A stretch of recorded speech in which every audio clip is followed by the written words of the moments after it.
Moniz served as the United States Secretary of Energy under the Obama administration. With an unparalleled career spanning academia, government, and the private sector, he has been a leading figure in shaping U.S. energy policy, particularly in the areas of nuclear security and clean energy innovation. Heidi Heitkamp is the director of the IOP and a former U.S. Senator from North Dakota. Throughout her Senate tenure, she worked across the aisle to champion energy, agriculture, and veterans issues. Starting her career as a lawyer for the U.S. Environmental Protection Agency, she remains committed to the cause and continues to advocate for her community, particularly those in rural areas who are often most affected by climate change. Professor Michael Greenstone will serve as our moderator. Professor Greenstone is the director of the Institute for Climate and Sustainable Growth and the Energy Policy Institute. He's also the former chief economist for President Obama. His current focus at the institution centers on the research and implementation of clean energy policies as global economies continue to grow. Some quick housekeeping before we begin. First, please silence your cell phones. And when it's time for Q&A, a microphone will be placed in the audience over there. And please line up and remember that priority for questions will first go to students. Finally, please make sure to go to politics.uchicago.edu for more information on future speaker series and other opportunities at the Institute of Politics. Now, please join me in welcoming to the stage Dr. Ernest Moniz, Senator Heidi Heitkamp, and Professor Michael Greenstone.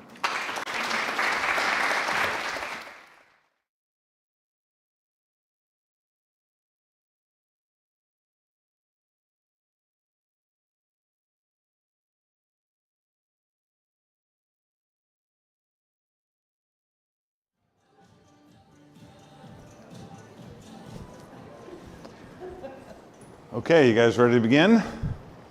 Can you turn the lights down? Right, okay. So thanks to the great IOP team who named this event, Brat Summer, Unusually Warm, Real Talk in Energy Policy.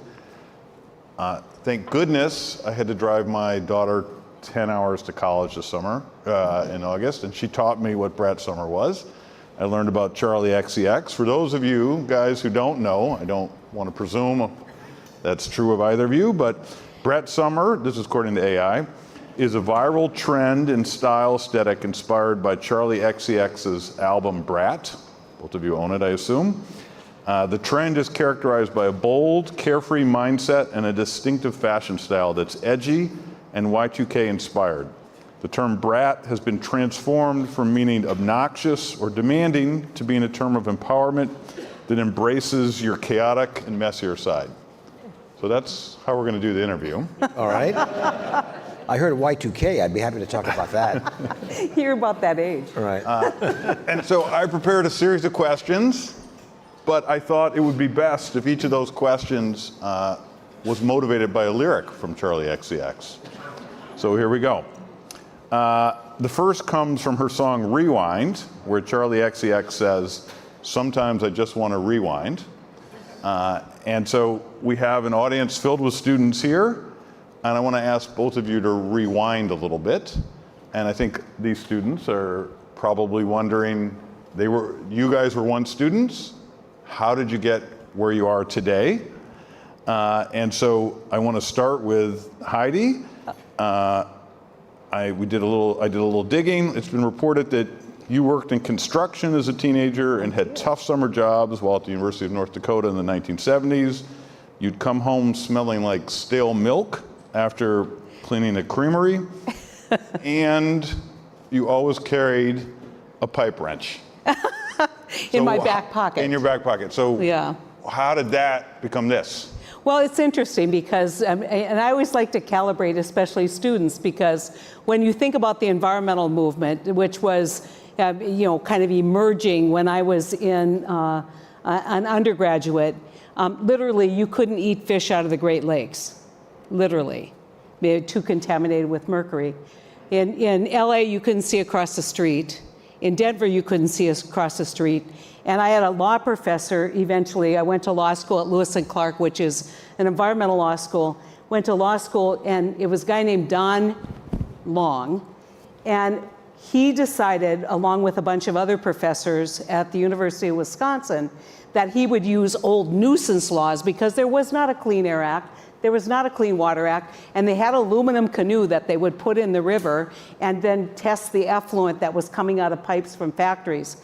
There was so much contamination in the river, they would have to take the canoe out because it would react and get too hot.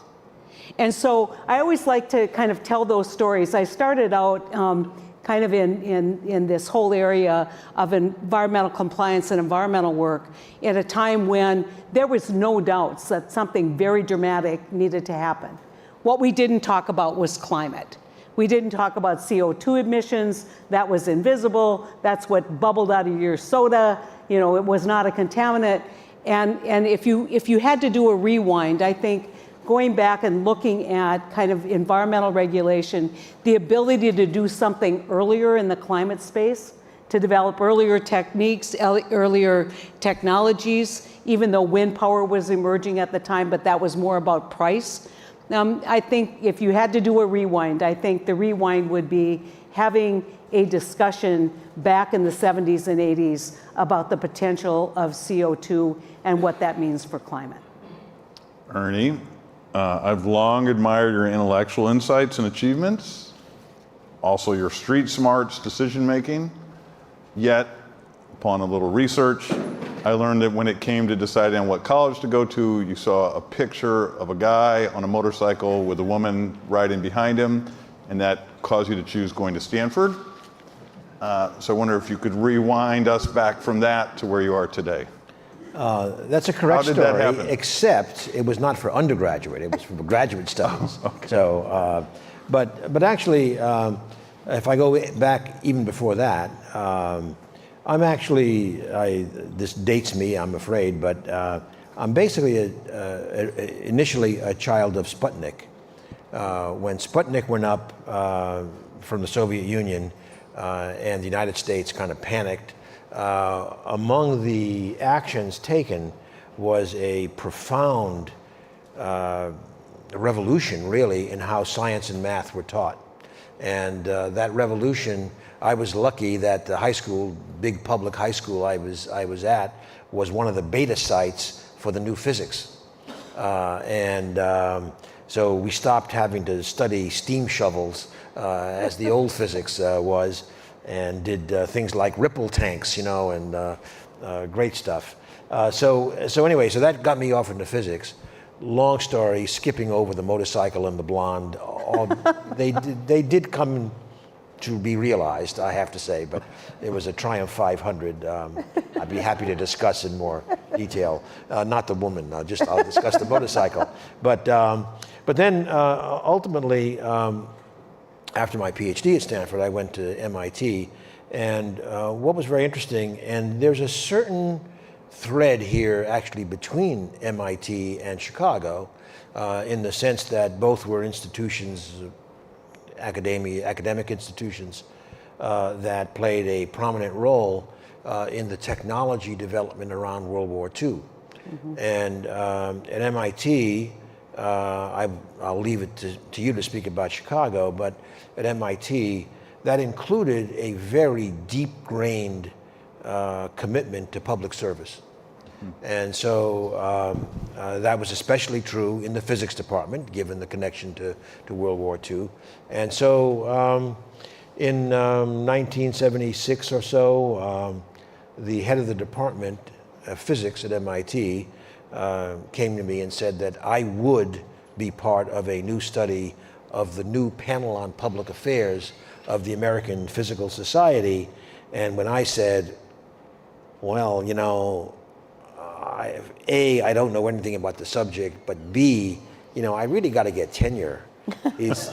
Well, when the department head says, if you don't do this, you're not worth tenure, you do it. And there came the marriage, really, of the science background with the public service background. And that then led to lots of stuff, obviously, following.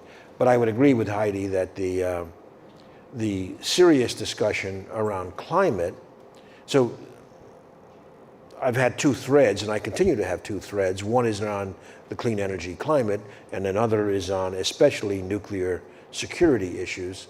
On the climate, I agree with Heidi that we could have benefited from a much earlier and deeper discussion around this rather than waiting until the starting gun really went off in a certain sense, and I would say in 1992 with the Rio meeting, and then really picked up steam later in the 90s, and has continued to do so, I would say, scientifically and technologically, although as we all know and we may discuss, not adequately in the policy world.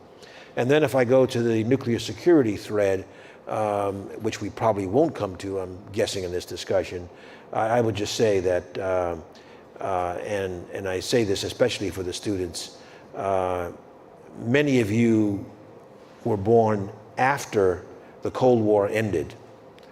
Many incorrectly thought that meant the end of the nuclear weapons risk. Well, unfortunately, we are in a period where that is on the ascendancy today. Again, we won't discuss it, but it's an area that, in addition to climate change, I would argue you really need to think hard about in terms of the security environment as you start off on your own careers.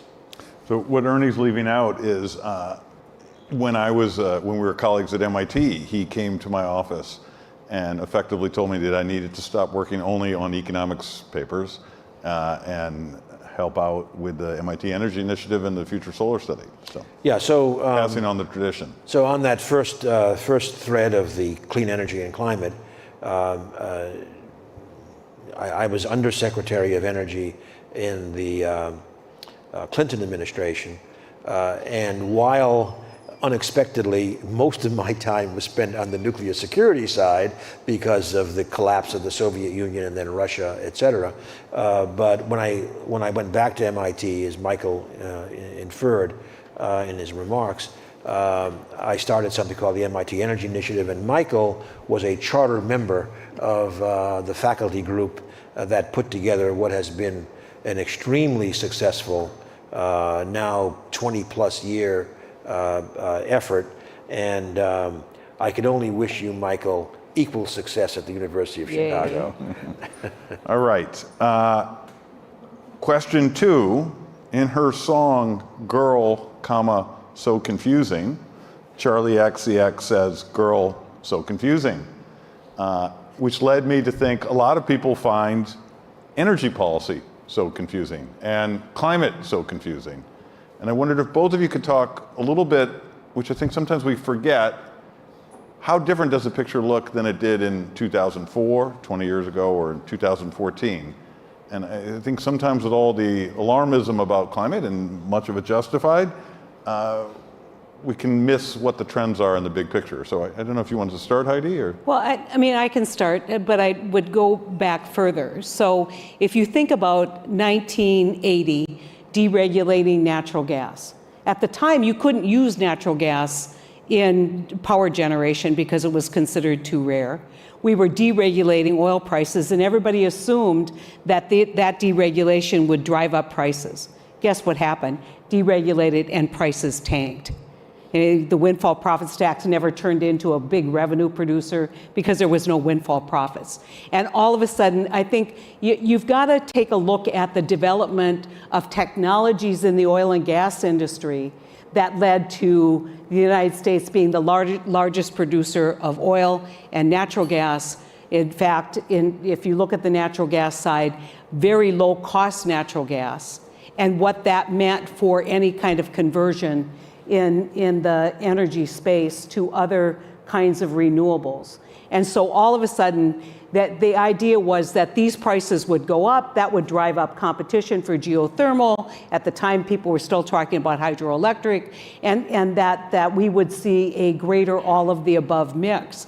But as fossils continue to be, as we would say, if you don't consider the externalities, as fossils continue to be considered one of the lowest cost sources of generation of electricity, including coal, it was incredibly difficult during this time period to encourage the development of renewables. Enter tax policy and policies like production tax credits, which led to a whole development. Ernie and I can give you chapter and verse on, kind of the deals that were done there. Enter the tax credits, investment tax credits for solar, which were driving the development of those of that source further. But yet there was always an assumption, I think, that fossils would eventually reach a price point that would equalize the mix. That never happened because fossils got cheaper and cheaper and cheaper. Now, what's interesting about this administration is they keep talking about wanting $40 a barrel oil. And I will tell you I come from a large oil producing state, was second, now is third in the country. At $40 a barrel, they will maintain production, but they will not develop new areas or new production. It's not cost effective. And so what I would say is this intersection between climate and energy, when you say energy policy, there's never been an energy policy. There's been, I think, an idea that the market would do these adjustments and that there would be increased development.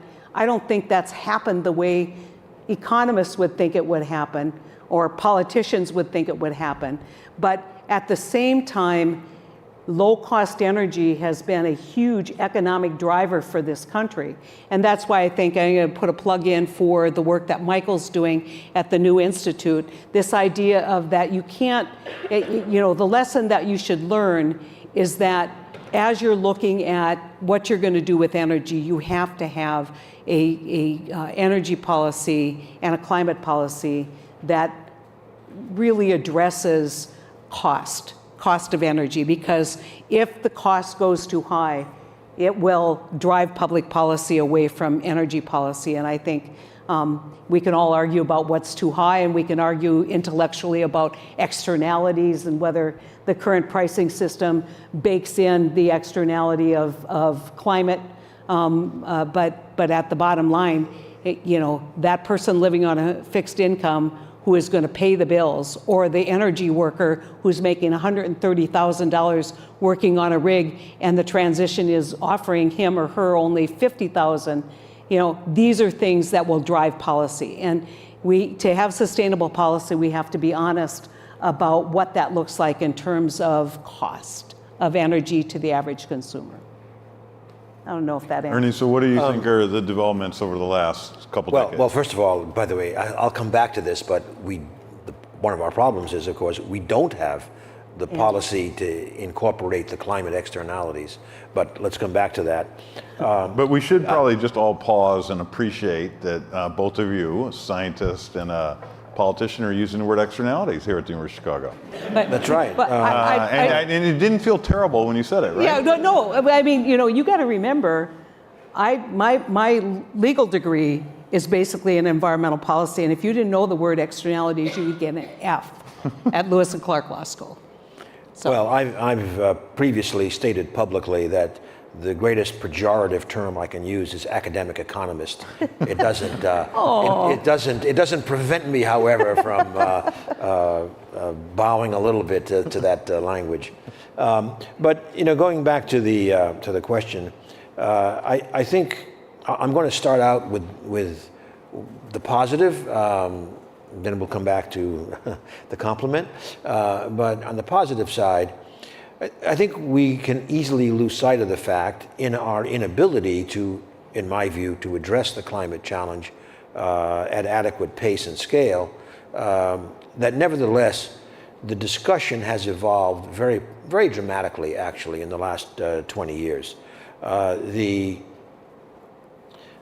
think the certainly public opinion is not quite at the point of supporting a strong policy, but it is at the point where I think the reality of climate is largely being acknowledged.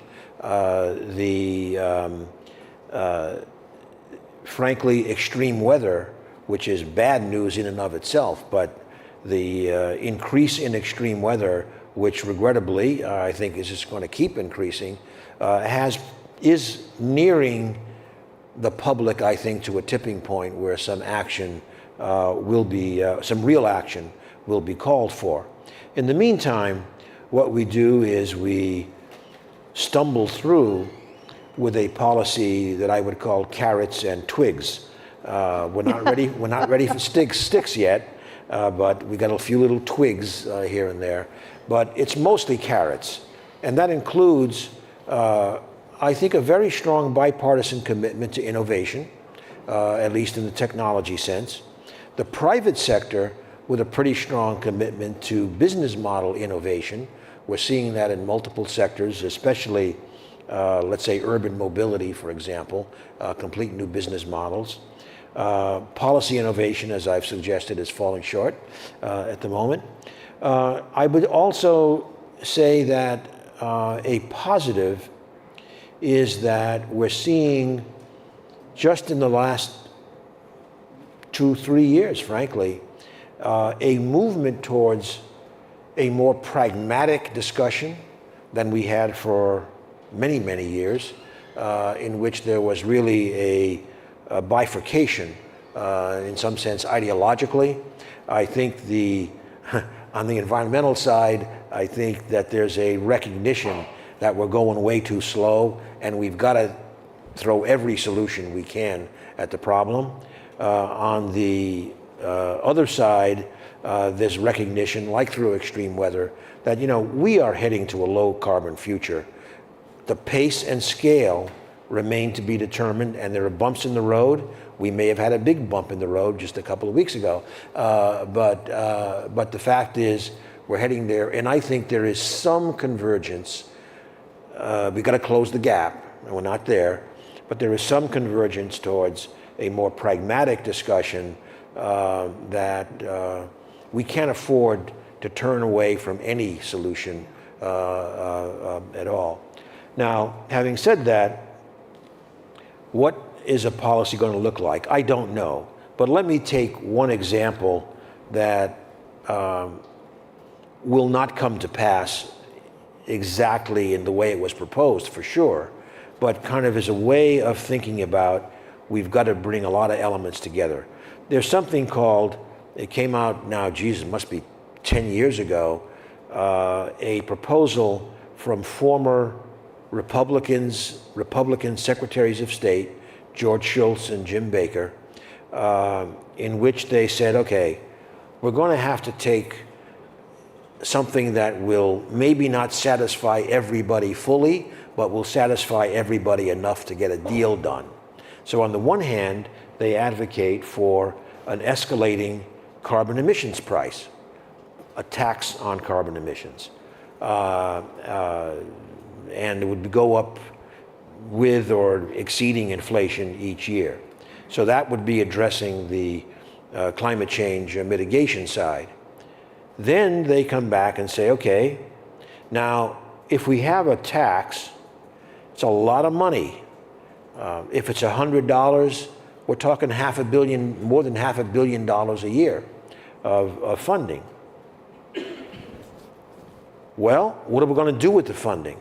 Their argument was, send it back to the people in equal amounts so that it will be a socially progressive tax. The poor will get more funding back than they are expending through this tax, and the wealthier people will be opposite. They will be paying in. Third, they say, we should impose a carbon border adjustment when we are charging a lot for carbon emissions. Others who are not will have to pay an import tariff based upon the carbon content that they are not taxing, if you like. And fourth, they argue that, well, when you have all of these elements in place, you can afford to peel away a whole bunch of incentives, some of those carrots, et cetera. Now, again, I'm not saying that's going to be the solution, but if you think about it, how that appeals to different political constituencies, it's fundamentally addressing the carbon problem. It addresses the social equity issues that Heidi was fundamentally referring to. You can't do this on the backs of the poor, because not only is it the wrong thing to do, but you will just generate, as we have been doing, intense political headwinds on the climate side. And it's not only in the United States. Many of you may recall several years ago the so-called gilets jaunes, yellow jackets in France. The president of France decided, I got a great idea on climate. I'm going to increase the tax on fuels. Well, that didn't work out so well, because the pushback from those who depended upon that, not the wealthy, workers who depended upon those fuels, pushed back, and I would argue France had to take a step backwards on climate because of not fully integrating these issues. So that's what I think we're coming to. We're not quite there yet. I think we're going to get there. We are going to a low carbon economy. When, how much? We'll get there only when we fold into one conversation climate, security, social equity, bankability, global south. Those are one discussion, and until we get sophisticated enough to put them all into our policy discussion, we're not going to solve any of the problems. Okay, so you guys I had a perfectly curated set of questions, which you guys have Ignored. broken the barriers to. But I am going to try to stick to Charlie XCX, since she's our leader here. I have no idea who you were talking about, but it's all right. We'll talk about it at dinner. In her song Apple, Charlie XCX says, I split the apple down symmetrical lines, which I take to be exactly what you were just saying. We have to find a way to balance the need for minimizing the risk from climate and the need for continued robust growth. I want to point, both of you have done many great things and you're seen as climate leaders.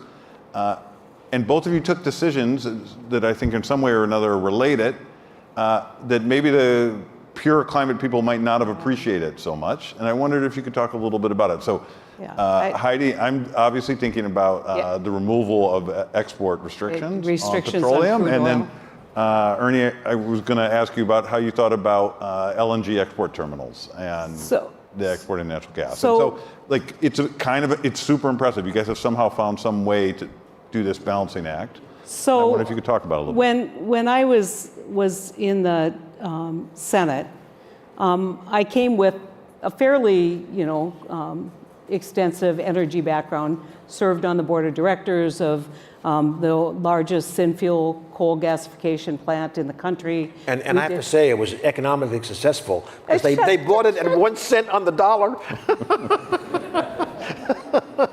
But we kept it operating, and that's the important thing. I want to say, to this day, it's the largest industrial carbon sequestration project in the country, or it's certainly in North America, probably in the world. We've been there together. I just want to say that. Okay, so I thought, okay, I believe that climate is a problem, but I also have constituency groups, whether it's coal miners, whether it is energy workers who work on rigs, and I need to figure out how do we move in the right direction, but bring people with us. And so I said, okay, one of the big challenges that shale oil has is shale is light sweet crude. We don't really refine light sweet crudes in this country. And so what was happening is we were producing more oil than what we could refine in this country.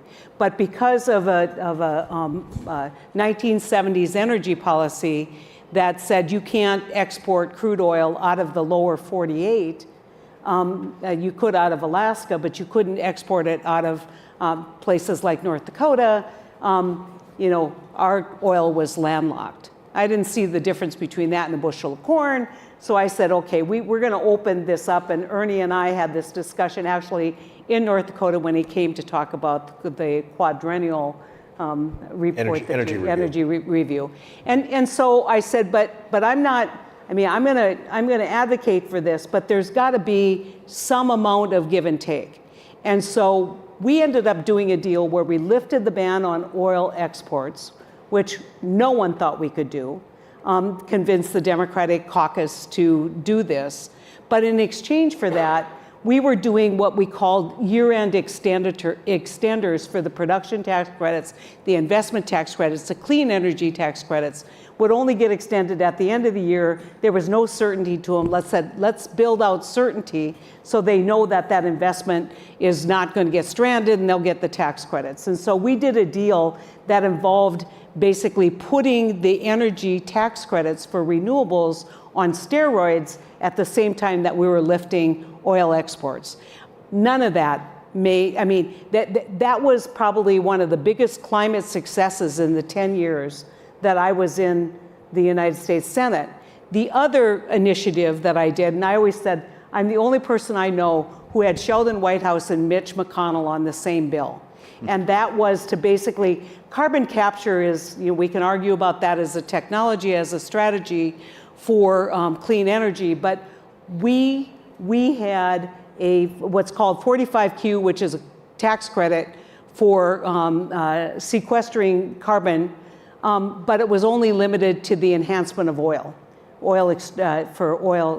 secondary and tertiary oil recovery.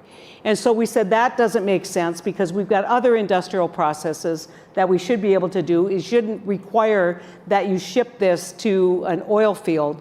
And so we basically opened up 45Q to other industrial processes like cement, and we could talk about that, and basically expanded the availability of these tax credits, which hopefully led to a lot of thinking about the development of carbon capture as a real strategy moving forward for meeting climate and CO2 restriction goals. And if you look at across the board at the IRA, the Inflation Reduction Act, which everyone says big climate bill, a lot of what came out of that was taking a look at tax credits and providing some certainty in tax credits to basically drive, as Ernie says, that's the big carrot, that's the big enchilada, to drive development of technologies. But that was, we led. So I always said it was ironic because I always got criticized for being pro-fossil, but the two biggest climate bills that went through when I was in the Senate were both led in compromises with fossils, compromises that we believed would actually achieve climate goals but continue to have sustainability of policy. And so, it goes back to what Ernie was saying. You can't let perfect be the enemy of good. And I will say this, one of my biggest challenges was meeting this sense that all fossil fuels are evil. If I had a woman at Harvard, I was a fellow at the Institute of Politics in Harvard, and she was from Alaska, and she came in and she said, I don't like you. I said, okay, well, why not? I think most people like me. And she said, well, you're against the Green New Deal. And I said, I've never said I was against the Green New Deal. I said, what is it? And I asked her, what about conservation? What about nuclear? What about all of the other strategies?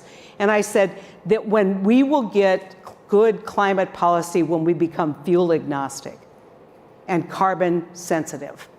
And so I would just suggest, and especially as it relates to natural gas, that we need to open up our aperture and use all available tools of where we are economically to move a climate agenda forward and not be rigidly anti-something unless it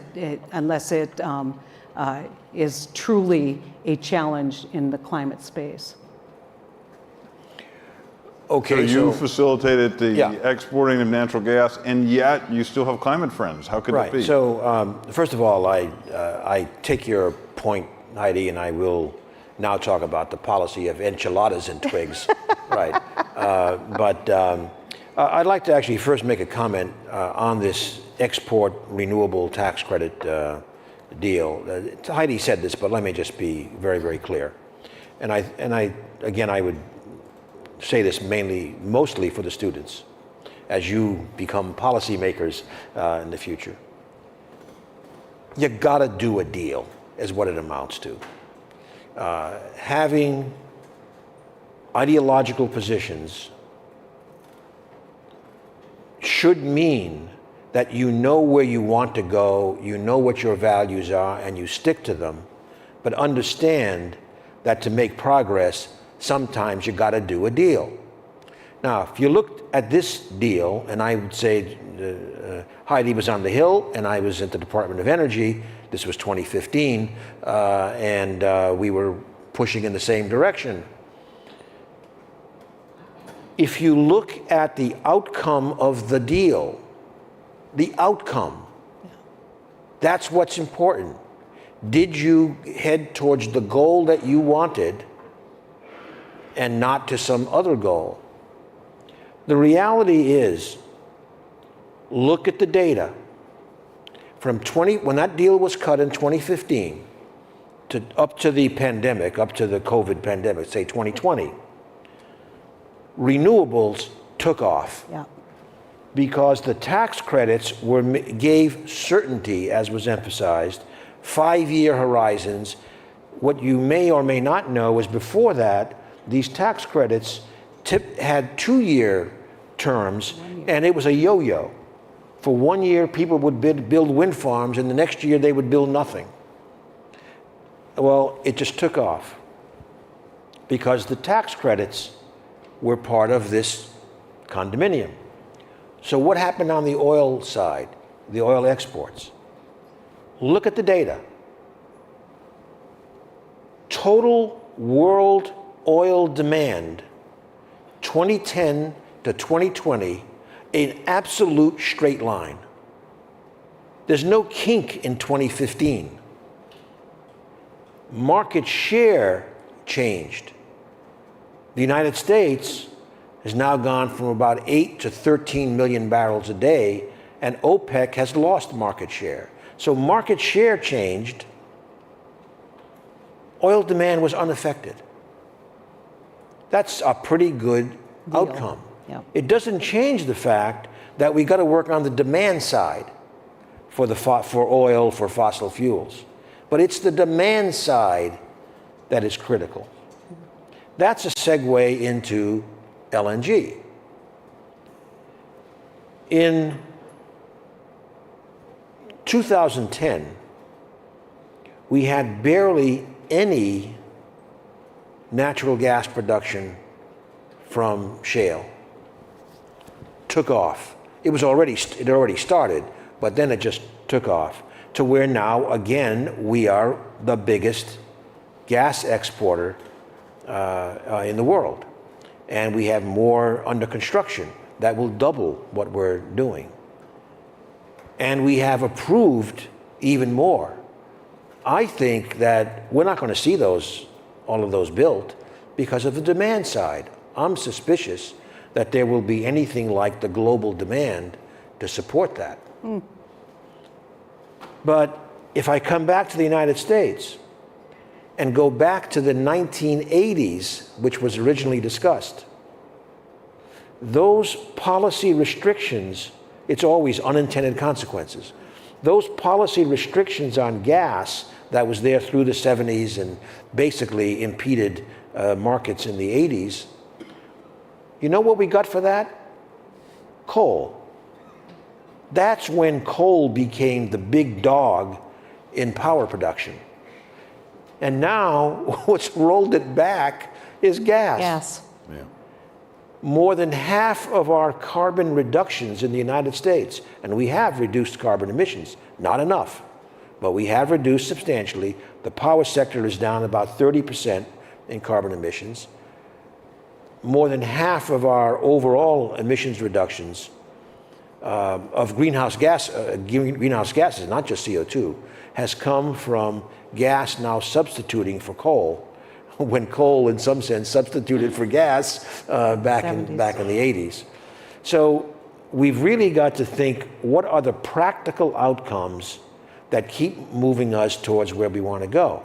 Now, in the gas situation, and including LNG exports, we've learned a lot more, including the fact that we have to do a lot more to clean up the production because we have too much methane leakage.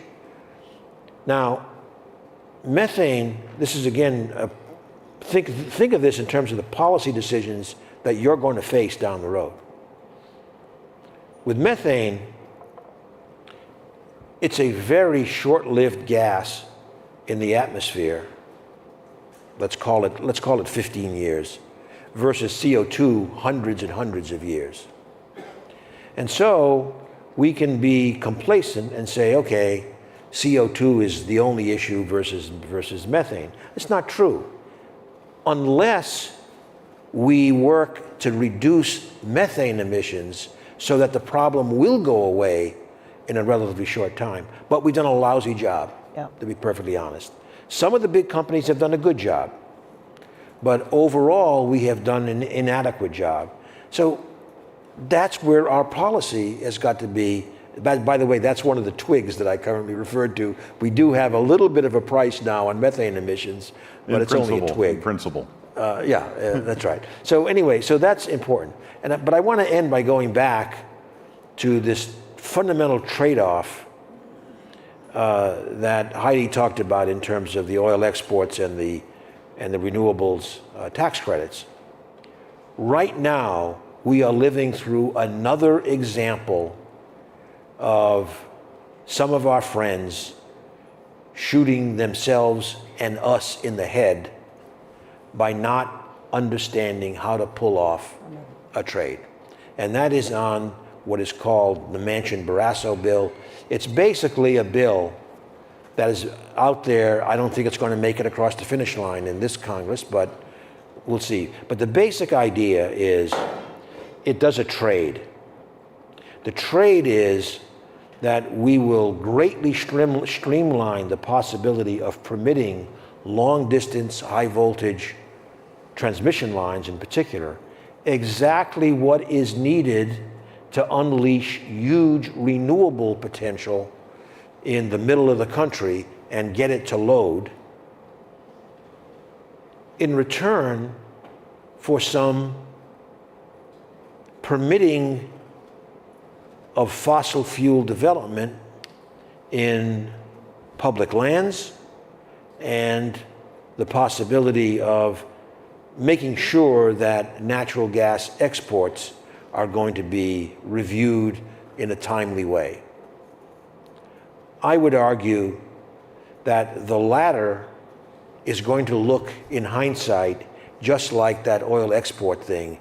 It's going to be a straight line, and we got to work on the demand side. Whereas the permitting side would free up big-time renewables in terms of wind and solar. So we just got to be practical, outcome-focused, and make those trade-offs that actually advance us to where we want to go in terms of low carbon. Can I just add one example to that? In the Northeast, when it gets really cold, they fire up diesel generation, electrical generation. It's expensive, and it is stinky, and it's bad policy. 22 miles of pipeline, natural gas pipeline, would take care of that problem. Much cleaner source of generation, a cleaner air source. Can't do it because it is a fossil fuel power line or pipeline. And so this is what we're talking about, which is the ability to be agnostic and think about the numbers, think about the data, and quit knee-jerking. If it's natural gas, it's bad. That's absolutely not true. In fact, Ernie just told you half of the reductions in this country in CO2 have come from conversion from coal to natural gas. What a great advertisement. As time goes on, that dynamic changes. Yeah. And so we got to keep changing. Right. We can't just be stuck in the mud. None of us can be stuck in the mud. Right. We just got to think about the current situation. But we also have to be realistic about base load generation versus intermittent power. And in fact, just to give one more example. Sorry, Michael, but one more example, because I fear you're going to give another lyric. I do. I have more than you know. Another one is, many of you have undoubtedly read about the enormous electricity load growth. And right now, data centers and AI are the poster child, and they are indeed driving the near term. But it's not going to be only data centers. It's electrifying vehicles, electrifying heat pumps for space heating, industrial processes, maybe cryptocurrency, maybe green hydrogen in the future comes in.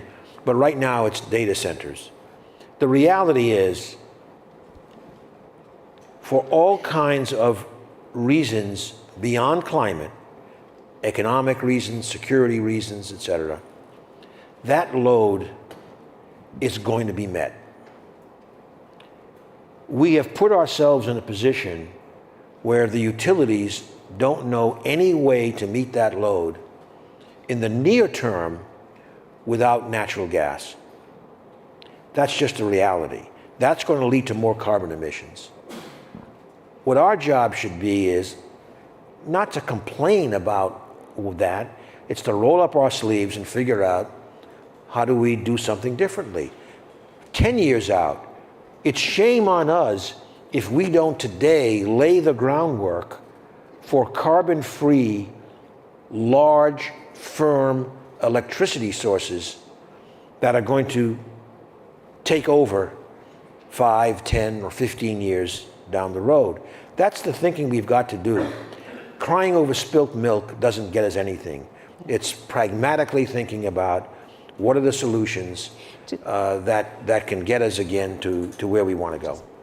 And I want to make this point about if in fact you looked at back-end carbon capture behind natural gas, which is doable, and you say, okay, we're not going to give you any certainty. We're not going to, give you 20 years of certainty of a power plant. If you build out this power source, that investment will not be made. And so that's why in energy policy, it is so important to have long-term energy policy, because these are huge investments that you're asking people to make, whether it is regulated utilities or whether it is private independent power sources. And part of that longer term firm power can be today making sure that the provisions are in place for those natural gas plants to be able to do carbon capture in the future, so that they themselves can be very low carbon firm power sources. So I'll just underscore, both Heidi and Ernie have tried to capture, I believe, the need to have more than one goal, and that's certainly at the center of the new institute that we've launched here. So let me now turn... Actually, Michael, can I just modify that slightly? It's okay to have one goal if that's your goal, but it's not okay to have only one goal and act like there aren't other goals that other people have, and you got to combine them and find the way forward. You got to build a coalition. So if you want to have one goal only, that's fine, but you got to act in ways that you recognize that there are a lot of others who may not share that unity of goal. All of which brings me to another lyric. So I think she wrote this without knowing that... Why aren't you singing these? That Donald, there's very good reasons for that. Or one very good reason, actually, not multiple reasons. I don't think she knew Donald Trump would be president, but in her song So I, Charlie XCX says, always on my mind, every day, every night, your star burns so bright. Donald Trump is our president. No, it's your turn. No, it's your turn. No, your turn. So what are we going to get? And so just, we've got Chris Wright, nominee for Energy Secretary. Lee Zeldin, nominee for EPA. Doug Burnham, who I'm sure you know, nominee for Secretary of DOI. What's coming? Well, I think it is perceived to be a very good time to be involved in the oil and gas industry. That this will, you've heard drill, baby, drill. We're going to reduce prices. We're going to, really put more of that energy into the market. We used to have an expression, because I spent a lot of time looking at natural gas prices. I'd say the solution to low natural gas prices is low natural gas prices. And what gets forgotten all the time, it's not federal policy that drives this to the same extent as economics. It's 101, supply-demand economics. And so when they say we're going to drive the price of energy down and that's going to create energy independence, I would argue that those are counter proposals, because we have a pretty stable oil and gas development industry at $70 a barrel or at, $3.25 for the price of a gallon of gas in North Dakota. That's higher in other places, depending upon policies. But what I would say is that underneath all this, and I'll leave this to Ernie because Ernie and I had that conversation earlier, underneath all of this is American businesses who say, that might be good for the next 4 years, but we don't know what the next 8 years look like. We have to basically prepare for a carbon-constrained world. And I don't think that they're going to give up. I don't think this university is going to give up the work that they're doing on battery development. I don't think that they can stop the kind of innovation that's happening in direct air capture and CCUS and all of the things that have been put in motion. Now, I do think that the Biden administration is being way too optimistic when they say, we put this machine in motion and they can't stop it. I'm not sure that's true. We have a president who has promised now, a president-elect, to repeal the IRA, which is where a lot of this kind of carrot stuff is. We will see what happens overall with climate policy. Embedded within the Farm Bill is a lot of farm programs, and we can have a debate about whether we can capture carbon by using different kinds of farming practices. But there is a line of thinking that this is yet another economic stream. In states like North Dakota, 90% of all land is engaged in production agriculture. Production agriculture has a role. I worked with Saxby-Chambliss with the Bipartisan Policy Center. We issued a report on what could make that work better. And so there's just a lot of thinking out there that they can't stop, and there's a lot of innovation out there that they can't stop. But the stated policy of this administration is going to be drill, baby, drill. We're going to reduce costs, and in my opinion, that's counterproductive to actually having energy independence in this country. So no carbon price at the social cost of carbon of $225? No, absolutely not. Okay. And even though many energy companies, including Exxon, has been supportive of a carbon price or a carbon tax, that is not going to happen. And you aren't going to see cap and trade. You might see a border adjustment tax, which has bipartisan support. Both Sheldon Whitehouse and Bill Cassidy from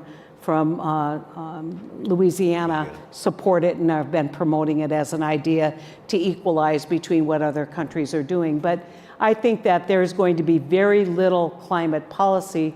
I think climate policy is going to come out of institutions like this for research that could come out of private companies who know that just simply looking at a 4-year gain is not good long-term strategy.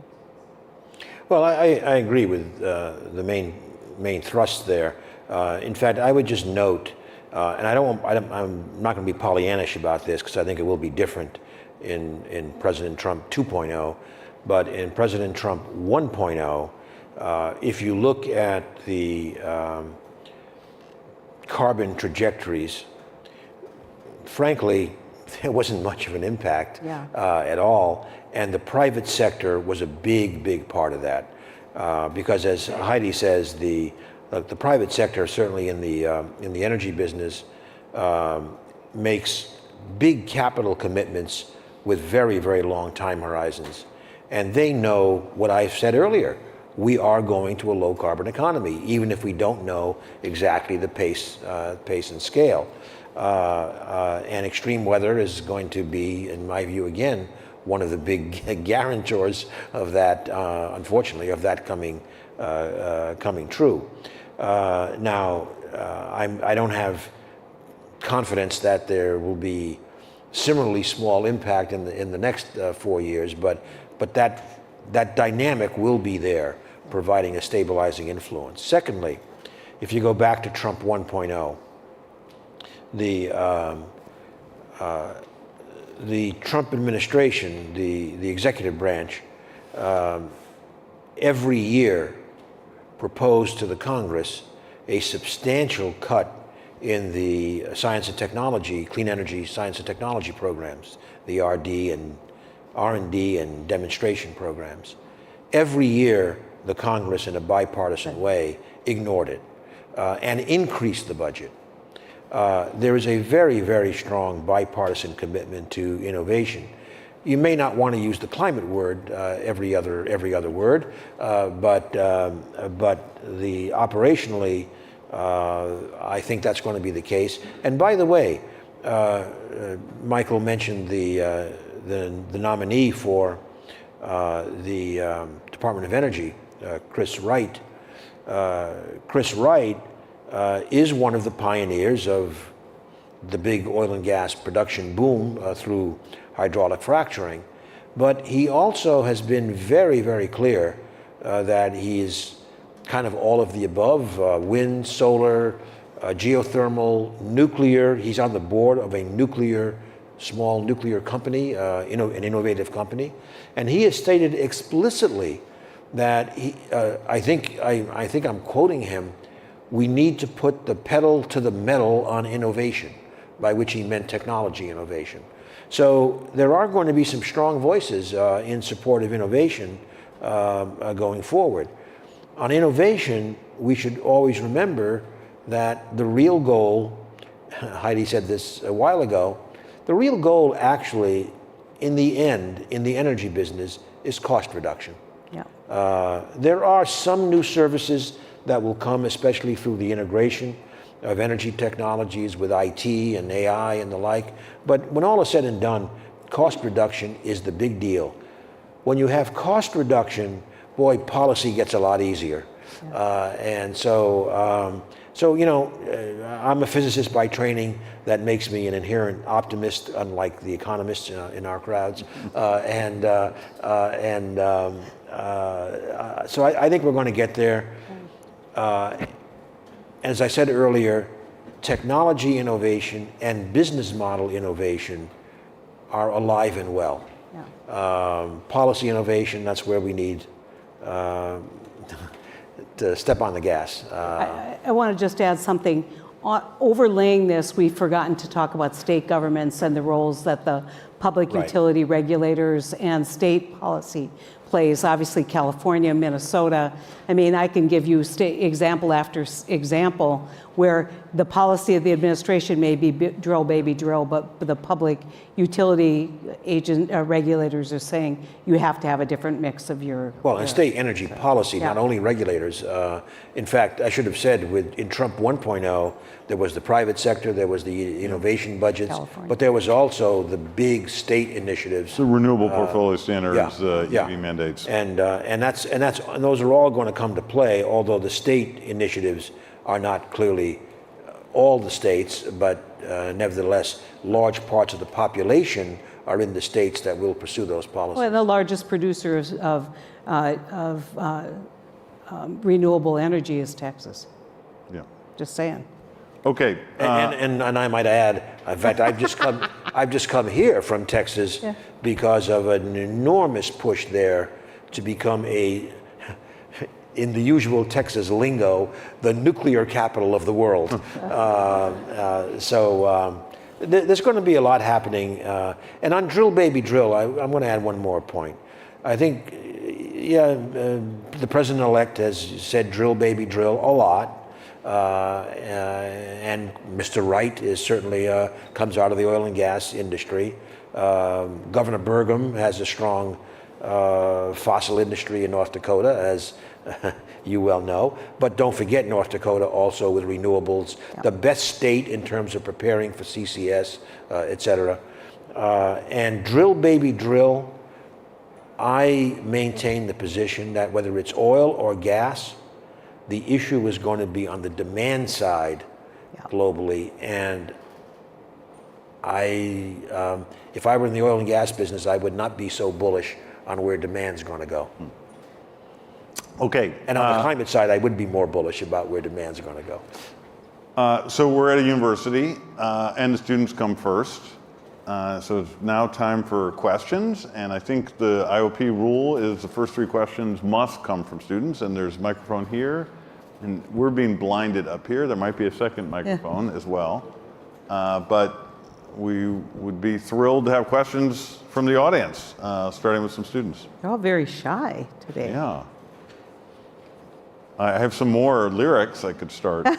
I think there's a hand there, but Yeah. it's hard to see here with Yeah. the lights. Yeah, There's a Oh. microphone over there. yeah. It is hard to see. Thank you so much for the talk. It was really enlightening. And as per reports, nature's carbon sink absorbed net zero CO2 last year. Now, Heidi, you talked about carbon sequestration and externalities. Now, even if we were to internalize the externalities through carbon tax credits, now where does this new development place us in terms of need to re-engineer our energy and climate policies for real impact? That was a question to you, right there. Well, You're I mean, a physicist, you right. can I mean, I think what I always say is, if we were creating a perfect world, we would do things so much differently. That's why I said if we could rewind, and using the lyrics, we would take a different approach. In the United States, unlike other places where they have in fact decided their environmental policies are externality driven, we're a regulation command and control. And we've been unwilling to regulate CO2. We've tried it through the Clean Air Act. One of the casualties of this last election is that they will withdraw any attempt to use the Clean Air Act to regulate CO2. And that's been back and forth in the courts. And I would say, because we've been fighting the litigation about what the definition is of a pollutant, we haven't gotten busy dealing with CO2 in the environment. And so what I would say is, I live in the real world, and that real world, there aren't going to be a lot of sticks. There aren't even going to be a lot of twigs. And so what everybody is hoping for, and you should never have hope as a strategy when something is this critical, what everybody's hoping for is technology development, the kinds of things that are being done here at Argonne, the kinds of things that are being done across the globe, really. And so what we have to do is we have to invest in innovation, but we also have to look at where's the low-hanging fruit in the climate space. And I would tell you, I believe the low-hanging fruit is natural gas. It's what we can do with natural gas, with back-end carbon capture, what we can do with these technologies, and they're finding some challenges because of permitting. And so I guess I would just say, let's take a look at what we can do, to meet kind of some immediate demands, including, no one gives Walmart credit for what they've done as being an innovator in the conservation space, right? We haven't done enough in conservation of energy. Efficiencies, we have to have that in the data centers. What does that look like? How are we going to drive this new load? And so what I'd love to tell you, that we're going to price out the externalities and all the bad polluters of CO2 are going to pay the price. That's not true, because we're all consumers of CO2, because we enjoy in this economy low energy prices, and those low energy prices do not take into consideration the externalities of CO2. I'm just going to add something on the technology side, since I think I'm the technologist up here. Well, you are. On the panel. Look, clearly there's going to be a lot of R&D, a lot of innovation, continuing on the whole suite of technologies that have been referred to here, and others. But I also want to emphasize that there are also the possibilities of kind of out of left field kind of big breakthroughs that are hardly on the radar screen today. Nuclear fusion is an example where, fusion's been around for a long time, but without a lot of people paying attention, a lot of private money, $7 billion has gone into fusion, new concepts, and it's looking like it might actually work and would resolve all kinds of problems. Another example, the possibility, and these are all possibilities, they may be nothing and they may be complete game changers. Geological hydrogen. because if geological hydrogen, literally hydrogen that coming out of the earth, as opposed to being made from water or natural gas, if geological hydrogen is ubiquitous and scales, and we don't know the answer to that yet. We do know that a village in Mali is fully operating on geological hydrogen. That's not the same as scaling globally, but that would be a huge deal, because if it is successful, it's probably very inexpensive. And suddenly you have, roughly speaking, the new natural gas, Right. Except without that carbon atom attached to it. And then another hybrid breakthrough could be geological hydrogen as stimulated in the earth in concert with geothermal energy. This is a new area of research. If that works, could be a huge breakthrough with substantial cost reductions. So I just want to emphasize that it's not only the things that we are doing driving the cost down, as has happened historically with wind and solar as examples, or batteries now, but also completely new breakthroughs could happen. One other point I'd like to add, which is not quite on the question, but nevertheless is important. I think that, there's been a lot of, I heard the words net zero. There's been a lot of talk about net zero by 2050. Net zero by 2050, globally, forget it. We can talk about the United States and Europe, but I just ask people, don't you listen? For example, China and India have explicitly talked about net zero at dates beyond 2050. Not to mention the fact that we have to expect, it's when you factor in all of the human needs and aspirations, we are going to have differentiated decarbonization according to levels of economic development. That's just a reality. It doesn't help for us to put our heads in the sand and believe that it ain't so. So we've got to manage the system to get there, recognizing that we have to address, for example, economic development, women's empowerment issues, all kinds of issues in the developing world at the same time. It's a big job that all of you have got to solve. Nor does it help to lecture those countries. I think. That is not And a very I will put my head, lean forward a lot in saying, because that's an important point, Michael.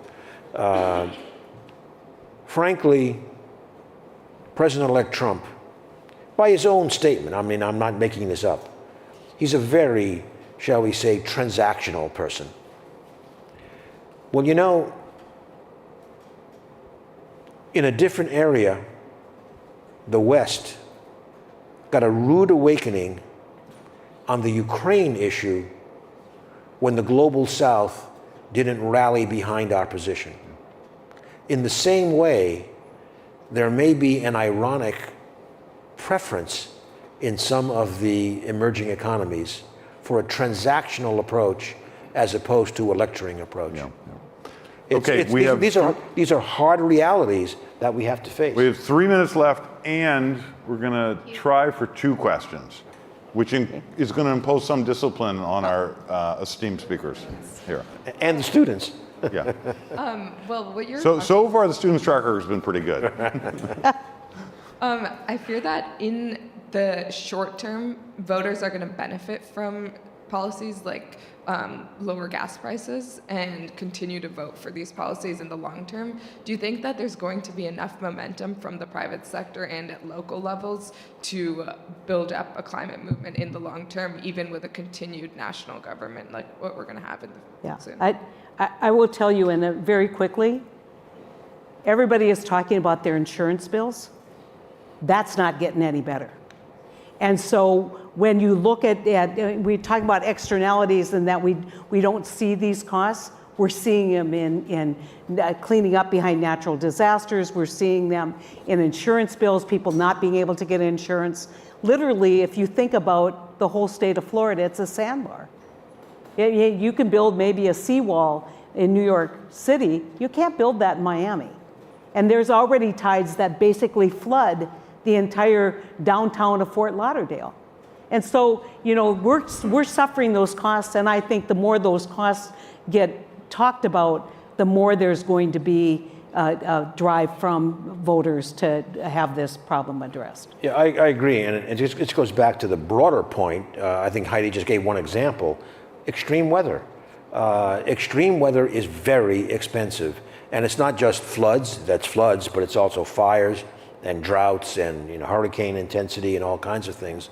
And I continue to say I think this is going to be the tipping point. It's then reflected in things like insurance costs. And one of the things that I've said a number of times, I'll repeat it, is that we do love our children and grandchildren, but we really love ourselves.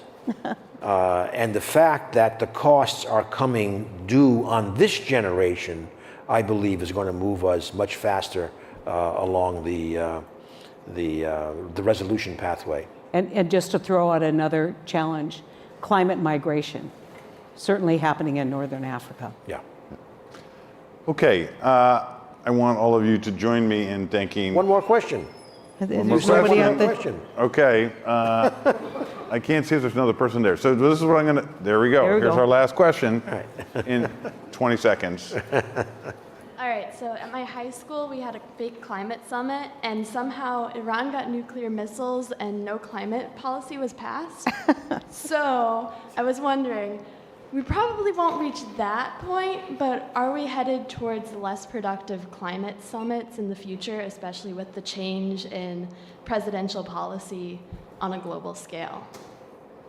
That's you're the guy. You're the guy. Okay. But just be gentle. There's a University of Chicago students who are at the current climate summit who are enjoying it. Yeah, that's a very interesting question. Personally, I think that the COPs, the climate, the big climate summit meetings, if you like, can be, and some have been, consequential. I would single out COP28 last year in Dubai because it kind of changed the conversation in the ways that I suggested earlier. Much more pragmatic. Words that were not allowed to be said in polite company before, like nuclear, could be actually discussed, etc. They were, of course, the Emirates have the wealth, so they could be very forward-leaning and put $30 billion on the table for an investment fund in which they could accept the fact that they would take more risk than the private equity funds to try to stimulate investment in the developing countries. So that's an example, I think, of a COP meeting that was very important. Will that series of summits actually lead to something like formal agreements that really are binding? I doubt it. I think that's going to come in a different channel, yet to be defined. And I think that, frankly, until China, the United States, and Europe in particular get on the same page, it's going to be very, very hard to reach there. So I think that's the dialogue that has to go on, not replacing, but in parallel with those summits. Those summits move us along, and then you got to close the deal. And that's going to require, I think, those big players. Heidi, it's your show. You want to give us the last word? Well, I mean, I think, anytime you have a discussion about an important issue and you bring and convene people, it's never a waste of time. But the problem is, you take Paris. Paris was the initiative. Were you Secretary of Energy during Yes, I Paris? was. There you go. And I moved Mission Innovation in Paris. That's not funny. And I was in the Senate, and that the immediate reaction to Paris is that the Obama administration can't speak for this government. This is a deal that, and it was all hortatory. I mean, it was all aspirational. There was no mandates in the Paris summit. And so, you know, but did it set a dialogue? Did it bring people together to talk about what the innovation is, what's new, what are you doing? And so I don't think there's ever a problem with people getting together and talking. If you want global government, that's not what we've got. And certainly I will tell you, as we use the phrase, I don't know, I don't like using it, but the global south, you know, they're looking at all of us who have been polluting CO2 for a lot of years saying, now you want me to use expensive power because you guys want to, you know, because you guys did this? That's not fair.